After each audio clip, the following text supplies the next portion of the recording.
Hello बच्चों, आज हम कक्षा 8 की गणित की 8 ग्रेड का अध्याय 10 घातांक और घात को पढ़ेंगे।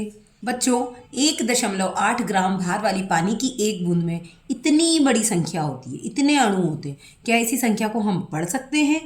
नहीं। ऐसी बहुत बड़ी संख्या को पढ़ने और समझने, तुलना करने और उन पर संक्रियाएं करना बहुत ज़्यादा कठिन हो जाता है। ऐसी संख्याओं को सरलता से पढ़ने, समझने और तुलना करने के लिए हम घातांकों का प्रयोग करते हैं।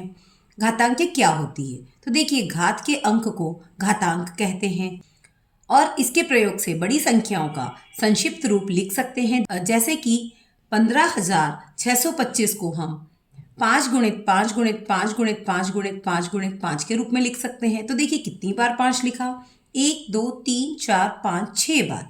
तो हमने 5 की घात 6 लगा दिया। हम इसे 5 की घात 6 पढ़ते हैं, जिसमें आधार 5 और घातांक 6 होती है। संख्याओं का आधार धनात्मक संख्या, ऋणात्मक संख्या या कोई भी चर संख्या हो सकती है। जैसे 2 की घात 4 मतलब 2 गुणित 2 गुणित 2 गुणित 2। 4 बार 2 को लिखना है, फिर इनको जब हम गुणा कराएंगे तो 2 दूनी 4, 4 दूनी 8 और 8 दूनी 16। तो देखिए 2 की घात 4 का उत्तर क्या आएगा? 16। ऐसे ही -3 की घात 2 है, तो मतलब -3 का 2 बार गुणा कराना है। जब भी हम गुणा में 2 बार माइनस का गुणा कराएंगे तो प्लस हो जाएगा और 3 तिया 9 हो जाएगा। ऐसे ही p की घात 3 है, तो p गुणित p गुणित p, क्योंकि ये कोई संख्या नहीं है इसलिए इसे हमें p के रूप में ही लिखना पड़ेगा। ऐसे ही p की घात 2 और q की घात 3 को हम 2 बार p का गुणा और 3 बार q के गुणे के रूप में लिख सकते हैं। जैसा कि हम जानते हैं कि अगर -1 है या माइनस की कोई संख्या है, तो अगर वो विषम नंबर में आती है तो उसका आंसर भी माइनस में आएगा। यदि 2 बार आ रही है तो प्लस हो जाएगी, 3 बार है तो माइनस, फिर 4 बार आ रही है तो प्लस। तो ऐसे करके माइनस की कोई घात होती है तो सम होती है तो उसका आंसर प्लस में आता है और विषम होती तो उसका आंसर माइनस में आता है। जैसे कि -1 की घात अगर विषम संख्या होगी तो उसका आंसर माइनस में आएगा, लेकिन अगर -1 की घात सम संख्या में होगी तो उसका आंसर प्लस में आएगा। एक ही आधार वाली घातों का गुणन, तो जैसे 2 बार हमको ऐसे लिख कर दिया है 4 की घात 2 और 4 की घात 3। तो देखिए यहाँ पर भी आधार 4 है और यहाँ पर भी आधार 4 है। जब दोनों बारी समान आधार है तो हम क्या कर सकते हैं? हम गुणा में इन घातों को प्लस कर सकते हैं। कैसे? हम कर देख लेते हैं। तो देखिए 4 की घात 2 है मतलब हम 4 को 2 बार लिख सकते हैं। ऐसे ही 4 की घात 3 है मतलब हम 4 को 3 बार लिख सकते हैं। जब 2 और 3 ऐसे अगर हमने एक साथ लिखा है तो हम इसको एक साथ बिना ब्रैकेट के लिख सकते हैं, और जब इन्हें हम लिखते हैं तो हम इसको 4 की घात 5 के रूप में भी लिख सकते हैं। तो देखिए अगर हम 2 और 3 को जोड़ते तब भी 4 की घात 5 आता। मतलब अगर आधार समान होता है तो हम गुणा में घातों को जोड़ सकते हैं। ऐसे ही दूसरा एग्जाम्पल, -2 की घात 3 है और -2 की घात 4 है। तो -2 की घात 3 और 4 मिलके कितनी हो जाएगी? 7। इसको भी हम ऐसे ओपन करके ट्राई करके देख सकते हैं। जैसे -2 की घात 3 है तो 3 बार -2 लिखा, फिर -2 की घात 4 है तो 4 बार -2 लिखा। अब -2 कितनी बार हो गया? 1 2 3 4 5 6 7 बार। तो -2 की घात कितनी हो जाएगी? 7। और या फिर हम इसको लिख सकते थे -2 की घात 3 प्लस 4। ऐसे ही कोई चर हो अगर कि x की घात 2 गुणित x की घात 4 है, तो हम क्या करेंगे? 2 बार x लिख दिया, फिर 4 बार गुणा में x लिख दिया। अब देखिए 1 2 3 4 5 6 बार हो गया है तो x की घात 6 हो जाएगी, और इसी को हम x की घात 2 प्लस 4 के रूप में भी लिखते तब भी 6 हो जाता। अर्थात आधार समान होने पर गुणन में घातों को जोड़ सकते हैं। एक ही आधार वाली घातों का विभाजन।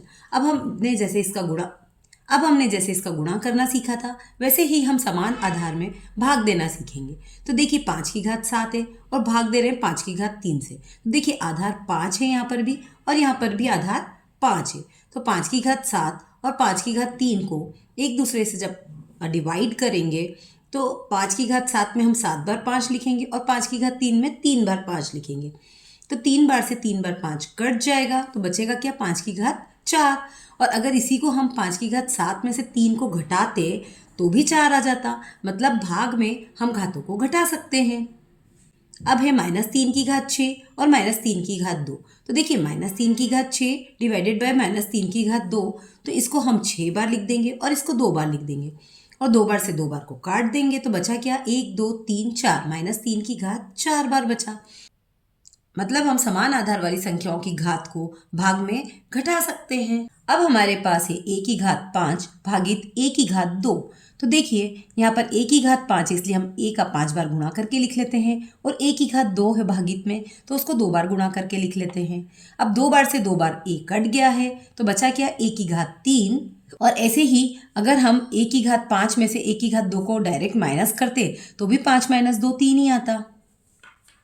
अर्थात आधार समान होने पर विभाजन में घातों को हम घटाएंगे।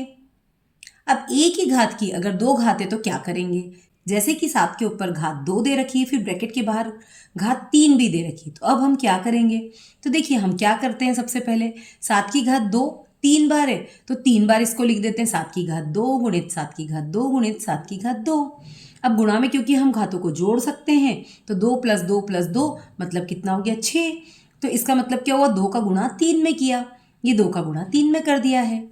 तो इसका मतलब ये हुआ कि अगर ब्रैकेट के अंदर और बाहर दो तरफ घातें दे रखी तो इनका हम आपस में गुणा करा देंगे, तो यहाँ पर 3 तिया 9 हो जाएगा। देखिए ये रहा 3 तिया 9, और इसको हम हल करके भी देख सकते हैं। a की घात 3 गुणित a की घात 3 गुणित a की घात 3, 3 3 और 3 को जोड़ेंगे तो कितना आ जाएगा, 9। और ऐसे ही 3 में 3 का गुणा करेंगे तब भी आ जाएगा 9। तो मतलब अगर समान आधार है और 2 बार घातें ब्रैकेट के अंदर और बाहर दे रखी है तो उनका हम आपस में गुणा करा देंगे। अब समान घातांकों वाली घातों का गुणन, तो देखिए अब यहाँ पर क्या है, आधार अलग अलग है। जैसे यहाँ -5 है और उसकी घात 2 है, और यहाँ -7 है और उसकी घात 2 है। मतलब घात तो दोनों की 2 2 है, लेकिन संख्या अलग अलग है आधार की, -5 और -7 है। तो हम क्या करेंगे, 2 बार -5 को लिखा, फिर 2 बार -7 को लिखा, क्योंकि ये घातों में इसलिए गुणा में लिख देंगे। फिर -5 गुणित -7 कितना होगा, 2 बार माइनस आ गया इसलिए प्लस, और 5 सत्ते 35। ऐसे ही 2 बार माइनस आ गया तो प्लस, और 5 सत्ते 35। तो देखिए 35 35 दोनों बार आ गया है तो मतलब 35 की घात 2 हो गई। तो अगर घात समान है तो हम आधार का आपस में गुणा करा सकते हैं, तो 5 सत्ते 35 हो जाएगा। ऐसे ही p की घात 4 और q की घात 4 है तो इसको हम p q की घात 4 के रूप में लिख सकते हैं। हल करके हम देख लेते हैं, p गुणित p गुणित p गुणित p, q गुणित q गुणित q गुणित q। अब देखिए इसका एक एक का जोड़ा बना देते हैं, pq pq pq और pq। अब इनको हम एक साथ लिख देते हैं, 4 बार आ गया है इसलिए p गुणित q की घात 4, और इसमें से हम गुणा का साइन हटा सकते हैं और pq लिख सकते हैं। तो इसको दोनों में से किसी भी तरह से लिखा जा सकता है, p गुणित q की घात 4 या pq की घात 4। अर्थात समान घातांकों वाली घातों के गुणन में आधारों का गुणा हो जाता है। समान घातांकों वाली घातों का विभाजन, अब देखिए यहाँ पर घात 4 है और यहाँ पर भी घात 4 है, लेकिन यहाँ आधार x है और यहाँ आधार y है। तो अब हम क्या करेंगे, 4 बार x लिख दिया गुणा में और 4 बार y लिख दिया गुणा में, x बटे y x बटे y x बटे y x बटे y। तो ये कितनी बार आ गया, 4 बार। मतलब इसकी जो घात है 4 4, इसको हम ब्रैकेट लगाकर एक ही बार बाहर 4 घात लिख सकते हैं। ऐसे ही अब की बार है 2 की घात 3 और 5 की घात 3, तो इसको हम लिख सकते हैं 2 बटे 5 की घात 3, और हल करने पर 2 गुणित 2 गुणित 2, 5 गुणित 5 गुणित 5। फिर इसके जोड़े बना लिए 2 बटे 5 2 बटे 5 2 बटे 5। कितने जोड़े बने, 3। तो देखिए इस जोड़े के बाहर लिख दिया 3। अर्थात समान घातांकों वाली घातों के विभाजन में आधारों का विभाजन हो जाता है। शून्य घातांक वाली संख्याएं, तो देखिए 2 की घात 4 है, फिर 2 की घात 4 है, तो ये 2 की घात 4 फिर 2 की घात 4, तो ये आपस में सारे दो एक दूसरे से कट गए, तो आंसर कितना आया, 1। और अगर 2 की घात 4 में से भाग, क्योंकि बटे में है ना, तो 2 की घात 4 में से भागित का साइन लगा सकते हैं, और भाग में घातांक का क्या होता है, माइनस हो जाती है। तो 4 में से 4 माइनस किया तो कितनी हो जाएगी, 0। तो देखिए 2 की घात 0 का आंसर कितना आ रहा है, 1। मतलब कोई सी भी संख्या जिसकी घात 0 हो तो उसका आंसर 1 आएगा। इसी प्रकार b की घात 3 बटे b की घात 3, तो देखिए b से b सारे कट गए तो बचा क्या, 1। और अगर 3 में से 3 घटाएंगे तो क्या आएगा, 0। तो b की घात 0 मतलब 1। अर्थात शून्य घातांक वाली संख्याओं का मान 1 होता है। अब ऋणात्मक घातांकों की घात, निम्न को ध्यान से देखिए। जैसे 2 की घात 3, तो 2 गुणित 2 गुणित 2 बराबर 8। ऐसे ही 2 की घात 2, तो 2 गुणित 2 मतलब 4। तो मतलब 8 को हमने 2 से विभाजित कर दिया है। ऐसे ही 2 की घात 1 मतलब 2, तो ये जो 4 आया है इसको फिर से 2 से विभाजित कर दिया है। फिर 2 की घात 0 मतलब 1, तो 2 को 2 से विभाजित कर दिया है, तो देखिए 1 आ गया। फिर 2 की घात -1, तो मतलब 1 को फिर से 2 से विभाजित कर दिया है, तो 1/2, तो 2 की घात कितनी हो गई 1।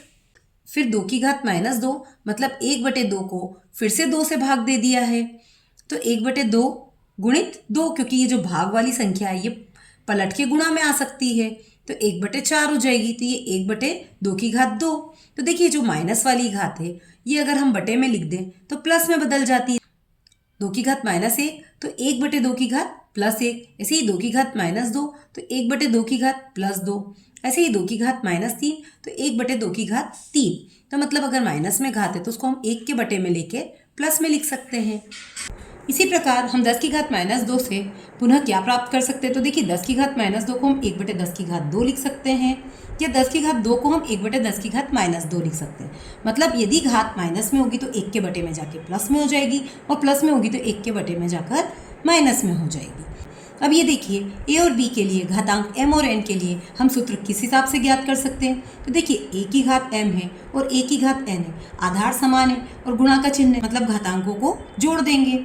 ऐसे ही यहाँ पर भी a की घात m और a की घात n है, बीच में भाग का निशान है और आधार समान है, घातांक अलग अलग है, तो हम क्या करेंगे आधार लेकर घातांक को माइनस कर देंगे क्योंकि डिवाइड का साइन है।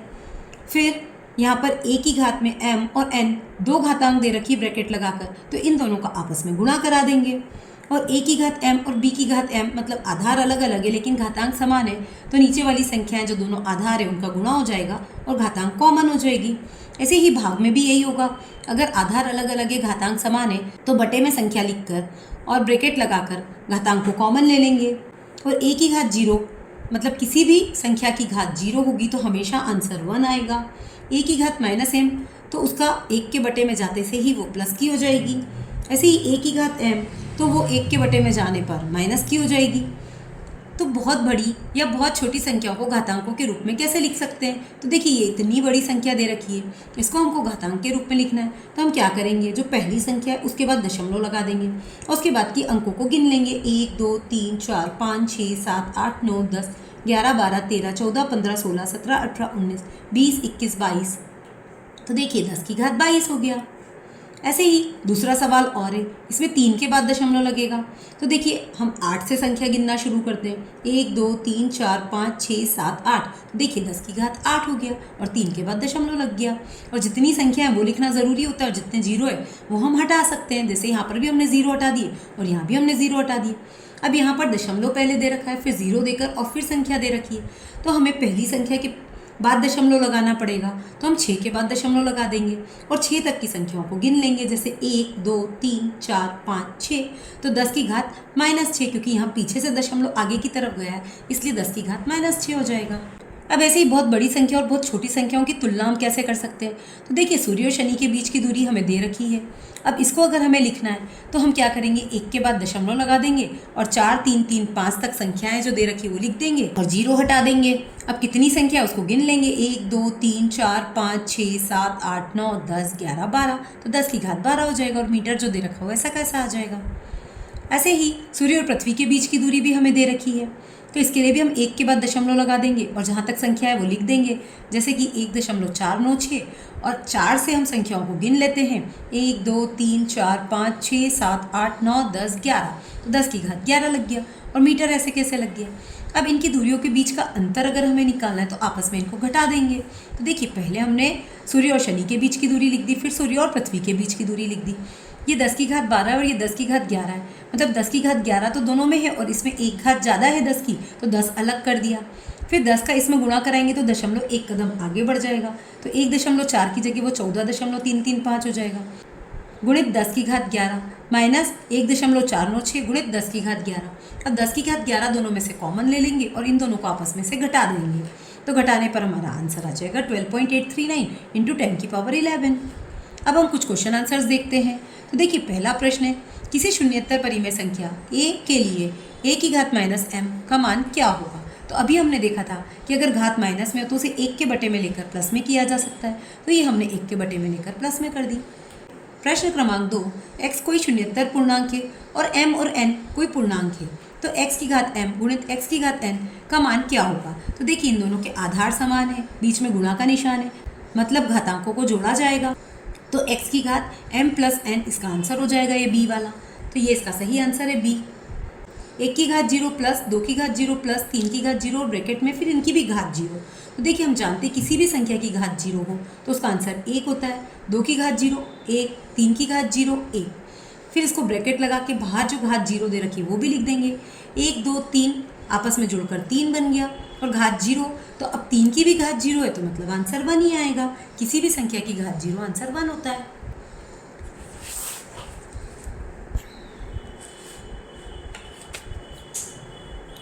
प्रश्न क्रमांक 4, पृथ्वी का द्रव्यमान 5.97 इंटू 10 की पावर 24 kg और चंद्रमा का द्रव्यमान 7.35 इंटू 10 की पावर 22 kg है। दोनों का कुल द्रव्यमान क्या होगा? तो देखिए इनके द्रव्यमान को ज्ञात करने के लिए हम इसको हल करके देख लेते हैं। जैसे कि जो हमें संख्या दे रखी वो हमने ऐसे कैसे लिख दी। फिर ये 10 की घात 24 और ये 10 की घात 22, तो 10 की घात 22 को बाहर निकाल लिया, अंदर बचा 10 की घात 2, क्योंकि 22 और 2 मिलकर हो जाएगा 24। और ये 5.97 इंटू 10 की पावर 2 लिख दिया प्लस 7.35। अब इसमें हम 5.97 में 100 का गुणा करेंगे। क्यों? क्योंकि 10 की घात 2 बराबर होता है 100। अब ये 5.97 में 100 का गुणा क्या हो जाएगा? 2 कदम आगे बढ़ जाएगा। 2 कदम आगे मतलब 7 के बाद है तो कोई मतलब ही नहीं है, तो हमने यहाँ दशमलव हटा दिया है। अब 597 में हम 7.35 को जोड़ देंगे तो कितना आ जाएगा? 604.35 और 10 की घात 22 ऐसा का ऐसा रह जाएगा। तो 604.35 इंटू 10 की पावर 22 ये हमारा आंसर होगा। तो ये ऑप्शन ए में है, तो हमारा आंसर होगा ऑप्शन ए। प्रश्न क्रमांक 5, किसी शून्येतर पूर्णांक x के लिए x की घात 5 भागित x की घात 13 का मान क्या होगा? तो देखिए हम जानते हैं कि अगर आधार समान हो और भाग का चिन्ह है तो घातें माइनस होती है, तो हमने x में से घात को माइनस कर दिया 5 माइनस 13। अब 13 बड़ा है, उसके आगे माइनस का चिन्ह है, इसलिए x की घात हो जाएगी -8। अब जिस भी संख्या की घात माइनस में होती है तो उसको हम 1 के बटे में लिखकर प्लस की कर सकते हैं। तो इसको लिख सकते हैं हम 1 बटे x की घात 8। तो आंसर हमारा होगा डी, इसलिए ऑप्शन डी हमारा सही आंसर होगा। प्रश्न क्रमांक 6, मानक रूप में व्यक्त कीजिए। पहला प्रश्न 0.000078। तो देखिए हमें 7 के बाद दशमलव लगाना है, क्योंकि पहली संख्या 7 दे रखी है, उसके पहले सारे 0 हैं, तो 7 के बाद दशमलव लगा के 8 लिख दिया। और यहाँ से दशमलव के बाद की संख्या से 7 तक की संख्या को हम गिन लेते हैं। 1 2 3 4 5 6, तो 10 की घात हो जाएगी -6, तो ये हमारा आंसर हो जाएगा। ऐसे ही सेकेंड वाला, तो इसमें हमें 6 के बाद दशमलव लगाना है, तो हम लिखेंगे 6.37 और 0 से लेकर 6 तक की संख्याओं को गिन लेंगे। 1 2 3 4 5, तो 10 की घात -5 हो जाएगा। निम्न संख्याओं को सामान्य रूप में व्यक्त करो। तो देखिए हमें संख्या दे रखी 4.21 और 10 की पावर 6, तो 10 की पावर 6 को हम ऐसे 6 0 लगाकर लिख सकते हैं, क्योंकि अगर 10 का 6 बार गुणा करते हैं तो ये संख्या मिलेगी। अब 4.21 में अगर हम इस संख्या का गुणा कराते हैं तो देखिए 2 कदम तो ये दशमलव आगे बढ़ेगा, मतलब 2 0 तो इस 2 दशमलव से कट जाएंगे, उसके बाद बचे 4 0, वो ऐसे कैसे लग जाएंगे। फिर 3 गुणित 10 की घात -8। अब यहाँ घात माइनस में दे रखी है, मतलब हमें पीछे की तरफ चलना है, तो 3 के पहले हमें इतने 0 लगाने हैं कि इसको गिने तो हम 8 हो जाए। तो देखिए दशमलव के बाद की संख्या 8 होनी चाहिए। 1 2 3 4 5 6 7 8, तो 1 तो 3 है ही, तो हम 7 0 लगा देंगे, तो ये हमारे 8 हो गई संख्या है। प्रश्न क्रमांक 8, मान ज्ञात कीजिए। 3 की घात 0 प्लस 4 की घात -1 गुणित 2 की घात 2। तो देखिए 3 की घात 0, 1 की घात 0 मतलब 1 होता है, किसी भी संख्या की घात 0 मतलब 1। ऐसे ही किसी संख्या की घात माइनस में तो उसको 1 के बटे में लिख देंगे ताकि घात प्लस में हो जाए, तो हमने लिख दिया 1/4। और 2 की घात 2 मतलब 2 का 2 बार गुणा कर दिया। अब इसका हम एलसीएम ले लेंगे। तो देखिए 4 + 1/4 गुणित 4, तो ये 4 से 4 कट जाएगा और ऊपर आ जाएगा 4 + 1 मतलब 5, तो हमारा आंसर हो जाएगा 5। प्रश्न क्रमांक 9, सरल कीजिए। 2 की घात -3 गुणित 4 की घात -1 भागित 2 की घात 6। तो देखिए 2 की घात -3 मतलब 1/2 की घात 3, तो इससे घात प्लस में हो गई। ऐसे 4 की घात -1 मतलब 1/4 और भागित है 2 की घात 6। तो ये जो भाग का चिन्ह होता है इसको अगर हमें गुणा में बदलना है तो इसको भी 1 के बटे में कर देंगे, तो ये गुणा में बदल जाएगा। तो अब देखिए ऊपर सब तरफ 1 1 आ गया और नीचे 2 की घात 3 2 और 6 आ गया। तो जब आधार समान होता है और घात अलग अलग होती है तो हम इन घातों को जोड़ सकते हैं। तो 3 और 2 5 और 6 11, तो 2 की घात 11 हो जाएगा। हम चाहें तो इसका यही आंसर छोड़ सकते हैं, और अगर इसे पूरा हल करना है तो 2 को 11 बार लिखकर उसका गुणा कराकर भी हल किया जा सकता है, जैसे कि हमने किया है। प्रश्न क्रमांक 10 घातांक के नियमों का प्रयोग करते हुए हल करिए। तो देखिए 1/3 की घात -2 है, फिर 1/5 की घात -2 है और 1/6 की घात -2 है। तो देखिए सभी की घात -2 है, तो हम इसको अगर उल्टा लिख देते हैं, जैसे 1/3 को 3/1 लिख देते हैं तो घात प्लस में हो जाएगी। तो जो -2 है वो +2 बन गई, और बटे में 1 लिखना ज़रूरी नहीं है इसलिए हमने नहीं लिखा है। तो 3 की घात 2 प्लस 5 की घात 2 और 6 की घात 2। अब 3 की घात 2 का मतलब 3 का 3 में गुणा मतलब 9, 5 की घात 2 मतलब 5 का 5 में गुणा मतलब 25, और 6 की घात 2 मतलब 6 का 6 में गुणा मतलब 36। अब इन सबको आपस में जोड़ देने पर हमारा आंसर आ जाएगा 70। ऐसे ही प्रश्न क्रमांक 2 -2/3 की घात -2 और उसकी भी घात है 2। तो देखिए अगर हमें कोई ऐसी संख्या दी होती है जिसकी 2 घात होती है ब्रैकेट के बाहर, तो इन घातों का आपस में गुणा करा देते हैं। तो हम -2 का 2 में गुणा करा देंगे तो कितना आ जाएगा -4। अब क्योंकि घात माइनस में है इसलिए संख्या को उलट देते हैं, तो -3/2 तो घात प्लस में हो जाएगी 4। फिर -3 कितनी बार? 4 बार, तो -3 को 4 बार गुणा करा दिया, और 2 भी कितनी बार? 4 बार, तो 2 को भी 4 बार गुणा करा दिया। अब 3 तिया 9, 9 तिया 27 और 27 तिया 81, ये हमने लिख दिया। ऐसे ही 2 दूनी 4, 4 दूनी 8 और 8 दूनी 16, तो ये हमारा आंसर आ गया। और माइनस अगर 4 बार है तो ये सम संख्या में मतलब 2 के जोड़े में प्लस हो जाता है। तो देखिए इसके लिए हमने प्लस का चिन्ह लगा दिया, माइनस का चिन्ह हटा दिया है। प्रश्न क्रमांक 11 एक विशेष तारा पृथ्वी से 21.6 गुणित 10 की घात 15 किलोमीटर की दूरी पर है। यह निश्चित रखते हुए कि प्रकाश 3 गुणित 10 की घात 8 मीटर प्रति सेकंड के वेग से चलता है, ज्ञात कीजिए कि प्रकाश उस तारे से पृथ्वी पहुंचने में कितना समय लेता है। तारे की पृथ्वी से दूरी है 21.6 गुणित 10 की घात 15 किलोमीटर। प्रकाश की चाल है 3 गुणित 10 की घात 8 मीटर। तो देखिए यहाँ किलोमीटर है और यहाँ मीटर है, तो हमें ये किलोमीटर को मीटर में बदलना पड़ेगा। तो हम 10 की घात 3 का गुणा कराकर इसको मीटर में बदल देते हैं, क्योंकि 1 किलोमीटर बराबर होता है 1000 मीटर। तो हमने इसको 1000 मीटर का गुणा करा दिया है, तो 1000 को हम लिख सकते हैं 10 की घात 3। अब चाल का सूत्र होता है चाल बराबर दूरी बटे समय, तो चाल को ही हम वेग भी मान सकते हैं, जो वेग है वही चाल है। तो चाल का सूत्र है हमारा दूरी बटे समय, तो समय का सूत्र क्या होगा? तो समय का सूत्र क्या होगा? तो समय इधर चला जाएगा, चाल इधर आ जाएगी, तो समय इज इक्वल टू दूरी बटे चाल। तो प्रकाश को आने में लगने वाला समय कितना होगा? सबसे पहले इसकी दूरी लिख लेते हैं, ये रही 21.6 गुणित 10 की घात 15 गुणित 10 की घात 3, और चाल कितनी है? तो 3 गुणित 10 की घात 8। तो देखिए 10 की घात 15 में से, तो देखिए 21.6 गुणित 10 की घात 15 और 3 मिलके हुआ 18, और बटे में 3 गुणित 10 की घात 8। अब 10 की घात 18 में से 10 की घात 8 को कम कर देंगे तो बचेगा 10 की घात 10, तो 7.2 गुणित 10 की घात 10 मीटर, ये हमारा आंसर हो जाएगा। प्रश्न क्रमांक 12 ग्रह ए पृथ्वी से 8.35 इंटू 10⁻7 किलोमीटर की दूरी पर है, तथा ग्रह बी पृथ्वी से 9.37 इंटू 10⁻5 किलोमीटर की दूरी पर है। कौन सा ग्रह पृथ्वी के अधिक निकट है? तो देखिए पृथ्वी से ग्रह ए की दूरी हमें जो दे रखी है वो हमने लिख ली है। अब क्योंकि 10 की घात 7 है तो 2 तो दशमलव के लिए आगे बढ़ जाएंगे और बचे 5, तो 5 जीरो लग जाएंगे। ऐसे ही पृथ्वी से ग्रह बी की दूरी 9.37 और 10 की घात 5 है, तो 2 तो दशमलव से कट जाएंगे क्योंकि दशमलव के बाद 2 संख्या है, और बची हुई जो 3 है उसके 3 जीरो लग जाएंगे। तो देखिए ग्रह बी जो है वो पृथ्वी के अधिक निकट है, क्योंकि इसमें 3 ही जीरो है और इसमें 5 जीरो है। तो पूरी संख्या अगर हम देखें तो ये संख्या बड़ी है और ये संख्या छोटी है, तो जो संख्या छोटी है वो पृथ्वी के अधिक निकट है। प्रश्न क्रमांक 13 m का मान ज्ञात कीजिए जिसके लिए 5 की घात m गुणित 5 की घात 3 गुणित 5 की घात -2 बटे 5 की घात -5 बराबर 5 की घात 12 है। तो देखिए हम क्या करेंगे, हम सबसे पहले तो जैसा दिया है उसको एज इट इज़ उतार लेते हैं। फिर जो 5 की घात -5 है इसको हम ऊपर ले जाते हैं तो प्लस में हो जाएगी 5 की घात 5। अब इन सबको हम एक साथ जोड़ लेते हैं, जैसे कि m + 3 - 2 + 5।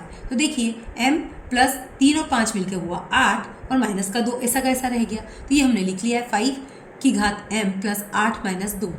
अब 8 में से 2 को कम किया तो कितना आ जाएगा 6, और ये हो जाएगा 5 की घात 12 के बराबर। तो इनके घातांकों की, क्योंकि अब इनके आधार समान है, इधर भी 5 है और इधर भी 5 है, तो इसकी जो घातांक है m + 6 और यहाँ पर जो 12 है, इन दोनों की हम आपस में तुलना कर लेते हैं। तो m + 6 जो होगा वो 12 के बराबर होगा, तो m बराबर 12 - 6, तो 12 में से 6 घटाया तो 6। प्रश्न क्रमांक 14 सरल कीजिए। 25 गुणित टी की घात -4 बटे 5 की घात -3 गुणित 10 गुणित टी की घात -8। तो देखिए हम इसको कैसे हल करेंगे। 25 गुणित टी की घात -4 बटे 5 की घात -3 गुणित 10 गुणित टी की घात -8। तो 25 से अगर हम 10 को काटते हैं तो 5 दूनी 10 और 5 का 25। तो यहाँ हमने लिख दिया 5 गुणित टी की घात -4 बटे 5 की घात -3 गुणित 2 गुणित टी की घात -8। अब जो ये 1/2 है, ये जो 2 है इसको तो हमने बाहर निकाल लिया है 1/2 में, और जो 5 है और जो 5 की घात -3 है इसको हम ऊपर ले गए। टी की घात -4 और टी की घात 8 को भी हम ऊपर ले गए। तो देखिए टी एक साथ और 5 वाली टर्म्स एक साथ। तो 5 की घात यहाँ कुछ नहीं दे रखी, इसका मतलब 1 दे रखी है। तो 1 और 3 मिलके कितनी हो गई 4। तो 5 की घात 4। ऐसे ही टी की घात -4 और टी की घात 8 दोनों मिलकर कितनी हो गई, -4 में से 8 को कम किया तो 8 बड़ा है, इसलिए प्लस का आंसर आएगा टी की घात 4। तो देखिए 5 की घात भी 4 है और टी की घात भी 4 है। तो 5 को 4 बार गुणा करा दिया, टी की घात 4 और बटे में 2। तो 5 का जब 4 बार गुणा कराते हैं तो आता है 625, टी की घात 4 बटे 2। ये हमारा आंसर हो जाए। प्रश्न क्रमांक 15। यह सारणी 5 रासायनिक तत्वों के एक परमाणु के द्रव्यमान को दर्शाती है। इसका प्रयोग करते हुए आने वाले प्रश्नों के उत्तर दीजिए।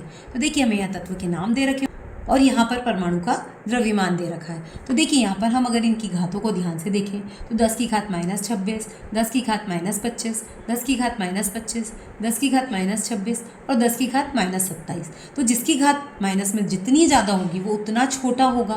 तो यहाँ पूछा गया है कि कौन सा तत्व सबसे भारी है। तो भारी के लिए जिसकी घात कम होगी माइनस में, जैसे कि 10 की घात -25 इसकी भी और इसकी भी है, पर इन दोनों में से बड़ा कौन है। तो ये बड़ा है 3.44, ये छोटा है ना 1.79। तो फिर सबसे भारी तत्व कौन सा होगा, लेड या सीसा। ऐसे ही सिल्वर या टाइटेनियम में से कौन सा तत्व हल्का है। तो देखिए सिल्वर की कितनी दे रखी है 1.79 गुणित 10 की घात -25, और टाइटेनियम का क्या दे रखा है 7.95 गुणित 10 की घात -26। तो देखिए यहाँ घात -25 थी और यहाँ घात -26 है, इसका मतलब टाइटेनियम ज़्यादा हल्का है। तो हमारा आंसर होगा टाइटेनियम। अब सभी 5 तत्वों को द्रव्यमान के अनुसार आरोही क्रम में व्यवस्थित कीजिए। तो देखिए हम क्या करेंगे, सबसे पहले जो घात -27 है उसकी संख्या लिख ली, फिर जो घात -26 2 बार है उसमें से जो बड़ी संख्या उसको बाद में लिखेंगे और जो छोटी संख्या उसको पहले लिखेंगे। तो ये 1.15 को हमने पहले लिख लिया है और फिर 7.95 को लिख दिया है, क्योंकि दोनों में घात 10 की घात -26 है। ऐसे ही 10 की घात -25 भी 2 बार आ रहा है, तो इसमें भी छोटी संख्या पहले लेंगे और बड़ी संख्या बाद में लेंगे। इस प्रकार से हमने इसको अरेंज कर दिया है और इनके नाम भी लिख देंगे। जैसे कि ये जो नाम था 1.674 किस चीज़ का नाम था, हाइड्रोजन का, तो ये हाइड्रोजन लिख दिया है। ऐसे ही 1.15 काई की वैल्यू थी लिथियम की, तो ये लिथियम लिख दिया है। ऐसे ही 7.95 वाली वैल्यू टाइटेनियम की थी, तो ये टाइटेनियम लिख दिया है। फिर 1.79 ये सिल्वर की वैल्यू थी, तो सिल्वर लिख दिया है। और 3.44 ये लेड की वैल्यू थी, तो लेड लिख दिया है। इसमें भी लेड देखो सबसे भारी में आ रहा है और हमसे पहला प्रश्न भी यही पूछा था कौन सा तत्व सबसे अधिक भारी है, तो उसका आंसर भी लेड ही था। ऐसे करके हम ज्ञात कर सकते हैं।